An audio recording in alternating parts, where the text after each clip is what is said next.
Praise the Lord. प्रभु के नाम की स्तुति हो। आज हम पढ़ेंगे गिनती 5वां अध्याय। फिर यहोवा ने मूसा से कहा, इज़राइलियों को आज्ञा दे कि वे सब कोढ़ियों को और जितनों के प्रमेह हो और जितने लोथ के कारण अशुद्ध हो, उन सबों को छावनी से निकाल दे। ऐसों को चाहे पुरुष हो चाहे स्त्री छावनी से निकाल कर बाहर कर दे। कहीं ऐसा न हो कि तुम्हारी छावनी जिसके बीच में निवास करता हूँ उनके कारण अशुद्ध हो जाए। और इज़राइलियों ने वैसा ही किया, अर्थात ऐसे लोगों को छावनी से निकाल कर बाहर कर दिया, जैसा यहोवा ने मूसा से कहा था। इज़राइलियों ने वैसा ही किया।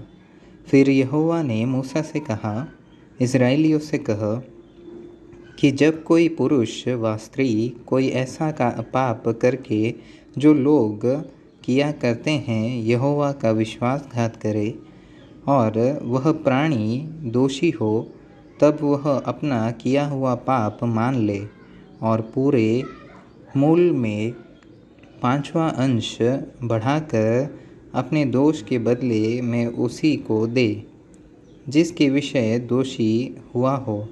परंतु यदि उस मनुष्य का कोई कुटुंबी न हो जिसे दोष का बदला भर दिया जाए, तो उस दोष का जो बदला यहोवा को भर दिया जाए वह याजक का हो और वह उस प्रायश्चित वाले मेढ़े से अधिक हो जिससे उसके लिए प्रायश्चित किया जाए। और जितनी पवित्र की हुई वस्तुएं इज़राइली उठाई हुई भेंट करके याजक के पास लाए वे उसी की हो। सब मनुष्यों की पवित्र की हुई वस्तु उसी की ठहरे। कोई जो कुछ याजक को दे वह उसका ठहरे। फिर यहोवा ने मूसा से कहा, इज़राइलियों से कह कि यदि किसी मनुष्य की स्त्री कुचाल चलकर उसका विश्वासघात करे और कोई पुरुष उसके साथ कुकर्म करे, परंतु यह बात उसके पति से छिपी हो और खुली न हो और वह अशुद्ध हो गई, परंतु न तो उसके विरुद्ध कोई साक्षी हो और न वह कुकर्म करते पकड़ी गई हो और उसके पति के मन में जलन उत्पन्न हो, अर्थात वह अपने स्त्री पर जलने लगे और वह अशुद्ध हुई हो व उसके मन में जलन उत्पन्न हो, अर्थात वह अपनी स्त्री पर जलने लगे परंतु वह अशुद्ध न हुई हो, तो वह पुरुष अपनी स्त्री को याजक के पास ले जाए और उसके लिए एपा का 10वां अंश जव का मैदा चढ़ावा करके ले आए, परंतु उस पर तेल न डाले न लोबान रखे, क्योंकि वह जलन वाला और स्मरण दिलाने वाला अर्थात अधर्म का स्मरण कराने वाला अन्न बलि होगा। तब याजक उस स्त्री को समीप ले जाकर यहोवा के सामने खड़ी करे और याजक मिट्टी के पात्र में पवित्र जल ले और निवासस्थान की भूमि पर की धूलि में से कुछ लेकर उस जल में डाल दे। तब याजक उस स्त्री को यहोवा के सामने खड़ी करके उसके सिर के बाल बिखराए और स्मरण दिलाने वाले अन्न बलि को जो जलन वाला है उसके हाथों पर धर दे और अपने हाथ में याजक कड़ुआ जल लिए रहे जो शाप लगाने का कारण होगा। तब याजक स्त्री को शपथ धरवा कर कहे कि यदि किसी पुरुष ने तुझसे कुकर्म न किया हो और तू पति को छोड़ दूसरे की और फिर के अशुद्ध न हो गई हो, तो तू इस कड़वे जल के गुण से जो शाप का कारण होता है बची रहे।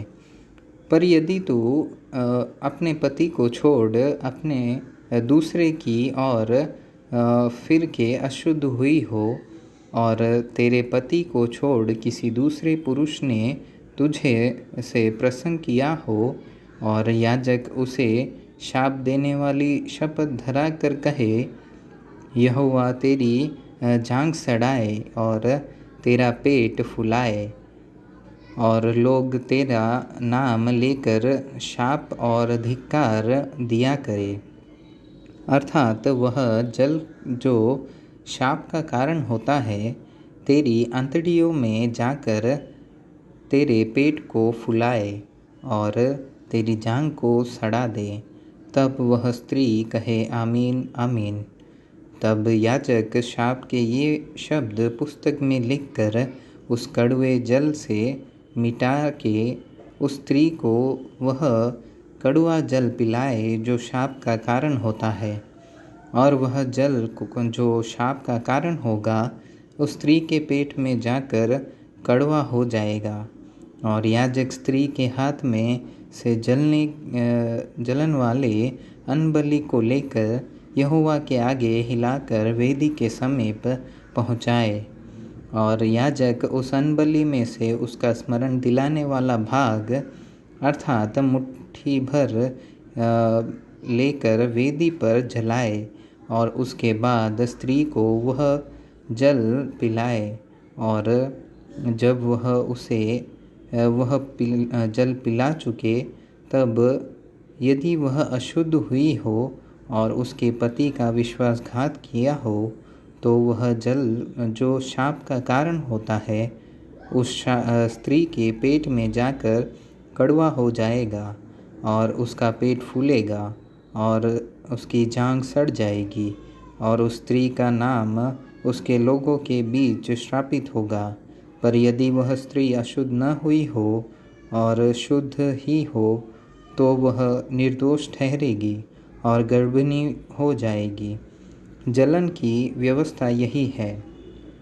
चाहे कोई स्त्री अपने पति को छोड़ दूसरे की ओर फिर के अशुद्ध हो, चाहे पुरुष के मन में जलन उत्पन्न हो और वह अपनी स्त्री पर जलने लगे, तो वह उसको यहोवा के सम्मुख खड़ी कर दे, और याजक उस पर यह सारी व्यवस्था पूरी करे। तब पुरुष अधर्म से बचा रहेगा और स्त्री अपने अधर्म का बोझ आप उठाएगी।